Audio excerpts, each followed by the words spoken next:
Hi இன்னைக்கு வந்து ருக்குனோட இந்த கொத்துரொட்டி பாக்கெட் எப்படி செய்யறது பார்க்கலாம். இதுக்கு வந்து நான் ஃபர்ஸ்ட் வந்து நாங்கள் கொத்துமல்லி டமிக்கி போடுறதுக்கு மாதிரி தண்ணி ஹீட் பண்ணிட்டு கொஞ்சம் நேரம் 8 to 10 minutes வைப்போம். அது மாதிரி இந்த கொத்துரொட்டி போட்டு தண்ணி ஊற்றி வச்சா அதுக்கு அதை வடி கட்டி தண்ணி வடிச்சிட்டு நான் இப்படி எடுத்து வச்சிருக்கேன். அதுக்கு நான் என்னென்ன திங்ஸ் போடுறதுக்கு எடுத்து கேரட் கொஞ்சம் குட்டியாக கட் பண்ணி எடுத்துருந்தேன், கோவா எடுத்துருந்தேன், பீன்ஸ் எடுத்துருந்தேன், லீக்ஸ் எடுத்துருந்தேன், அதோட புதினா கொஞ்சம் கறிவேப்பிலையும் பிரம்மையும் முட்டையும் எடுத்துருந்தேன். உங்களுக்கு என்ன வெஜிடபிள்ஸ் இருக்கும் அதை யூஸ் பண்ணிக்கலாம், பிரச்சனை இல்லை. அதோட சேர்த்து நான் மச்சமா யூஸ் பண்ணது உங்களுக்கு என்ன மச்சம் இருக்கும் யூஸ் பண்ணிக்கலாம். நான் 2 குட்டி சின்ன சிக்கன் துண்டு அண்ட் கொஞ்சம் லிவர் இருந்தது அதை வந்து அவிச்சு ஃப்ரை பண்ணிட்டேன். ஒரு ஜிஞ்சர் பேஸ்ட் வெங்காயம் அடுத்து குட்டி கிரீன் சில்லி வந்து குட்டியாக கட் பண்ணி வச்சிருக்கேன்.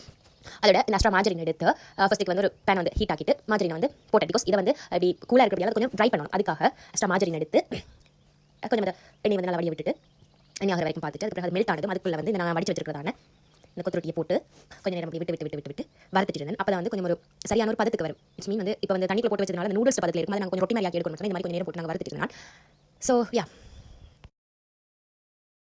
இந்த ஃப்ரை பண்ணிட்டு இருக்கிறது கல் மாதிரி வரது நல்லா பார்க்கக்கூடிய மாதிரி இருக்கும். இப்போ பாருங்க இந்த கல் வந்து எப்படி வருதுன்னு சொல்லி பார்த்தீங்கன்னா வந்து நல்லா வந்து கலர் வந்து நல்லா மாறி வரும். நல்லா ரொட்டி கலருக்கு மேற்கனவே வந்து ஒரு மாதிரி ஒரு க்ரீமியாக இருந்தது. இப்போ பார்த்தீங்கன்னா நல்லா ரொட்டி கலருக்கு வந்திருக்கு. இப்படியான பதத்தில் வந்து நாங்கள் இதை வந்து ஒரு மாற்றி வைக்கலாம். ஒரு மாற்றி வச்சுட்டு வந்து நாங்கள் மற்ற திங்ஸ் வந்து யூஸ் பண்ணிக்கலாம். இதுக்குள்ள இந்த பக்கத்தில் வந்து ஒரு வந்து சீசனிங் பவுடர் வச்சுப்பாங்க. பட் நான் யூஸ் பண்ணல. சொன்னால் எனக்கு யூஸ் பண்ணுறது அவ்வளோ விருப்பம் இல்லை. ஸோ நான் யூஸ் பண்ணல. எடுத்து ஒரு சைடில் வச்சுட்டு நாங்கள் மற்ற வேலைகள் பார்க்கலாம். கொஞ்சம் நான் கொஞ்சம் மாஜர் எடுத்து வச்சிருந்தேன். கொஞ்சம் ஃப்ளேவருக்காக அதை போட்டு கொஞ்சம் மெல்ட்டாக விட்டுட்டு அதுக்கு வந்து ஜிஞ்சர் பேஸ்ட் வந்து ஃபஸ்ட்டாக போட்டு நான் அதை பச்சை வாசம் போட்டு அதை ஃபஸ்ட்டு போட்டுட்டு கொஞ்சம் ஃப்ரை ஆக விட்டுட்டு அதுக்கு பிறகு வந்து குட்டியாக கட் பண்ணி பச்சை மிளகா போட்டு நான் கொஞ்சம் ஃப்ரை ஆகும். இல்லாட்டா கடிப்பற ஒரு மாதிரி இருக்கும்.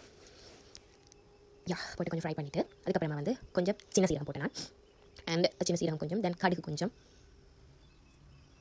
போட்டு அதையும் அதோட சேர்த்து புதினா கறிவேப்பிலை ரம்பை எல்லாம் கட் பண்ணி வச்சுருந்தாங்க. அதையும் போட்டு வந்து கொஞ்சம் ஃப்ரை பண்ணினேன்.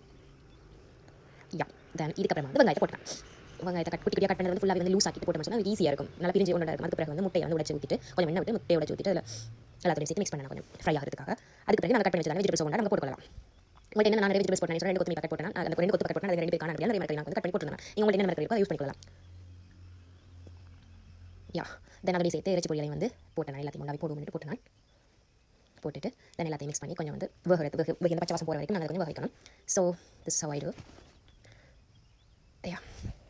இந்த மாதிரி பதத்தில் என்ன செய்யணும்னு சொன்னால் அதுக்கப்புறம் வந்து சில்லி ஃப்ளாக்ஸ் வந்து ஆட் பண்ண வேண்டியது. உப்பு கொஞ்சம் ஆட் பண்ணிட்டு அளவா தேவையான கிட்ட மாதிரி உப்பு போட்டுட்டு அதோட சேர்த்து மஞ்சள் கொஞ்சம் ஃப்ளேவருக்காக இல்லாட்டி பரவாயில்ல. அதோட சேர்த்து சில்லி ஃப்ளாக்ஸ் வந்து நான் ஆட் பண்ணேன். காரத்துக்காக சில்லி ஃப்ளாக்ஸ் வந்து நான் போட்டுருந்தேன். அண்ட் கொஞ்சம் மசாலா போட்டு கொஞ்சம் லைட்டாக போட்டுருந்தேன்.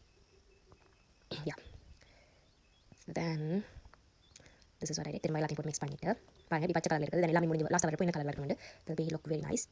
அதுக்கு பிறகு வந்து கொஞ்சம் சோஸ் விட்டேன். ஃபுல்லாக காரமாக நல்லா இருக்காது. கொஞ்சம் க்ரீமியாக இருக்கணுன்றதுக்காக சோஸ் விட்டு மிக்ஸ் பண்ணி பாருங்கள் கலர் எப்படி மாதிரி. இப்போ வந்து எனக்கு கொத்துரொட்டியை வந்து போட்டுக்கலாம். போட்டு மிக்ஸ் பண்ணி எடுத்தேன் சொன்னால் எங்களுக்கு கொத்துரொட்டி பாக்கெட் ரெடி. கடையில் சீரியஸ்லி சாப்பிட்டதுக்கு கடையில் சாப்பிட்டதை விட்டு எனக்கு கடையில் ரொம்ப கொத்து பிடிக்காது. பட் ரொம்ப டேஸ்ட் எனக்கு ஃபஸ்ட் டைம் செய்து நான் செய்யறதுக்கான ஃபஸ்ட் டைம் பக்கெட் வாங்கி செய்யறதுக்கான வீடியோஸ் பார்த்து எதுவும் எனக்கு கிடைக்கல. நான் இந்த செல்ஃபாக நானே ஒரு ரெசிபி போட்டு செய்து ஃபஸ்ட் டைம் பார்த்தது. பட் வேறு லெவல் நைஸ். எனக்கு சொல்ல பட் நைஸ் நிறைய வெஜிடபிள்ஸ் போட்டு செம்ம டேஸ்டியாக இருந்தது. This is a final look. I hope you will enjoy. வாங்க இப்போ டேஸ்ட் கேட்காக டேட் கொடுத்து பாப்பா என்ன சொல்கிறாரு சொல்லி ஓவரேஷன் கொடுக்குறேன். Let's see.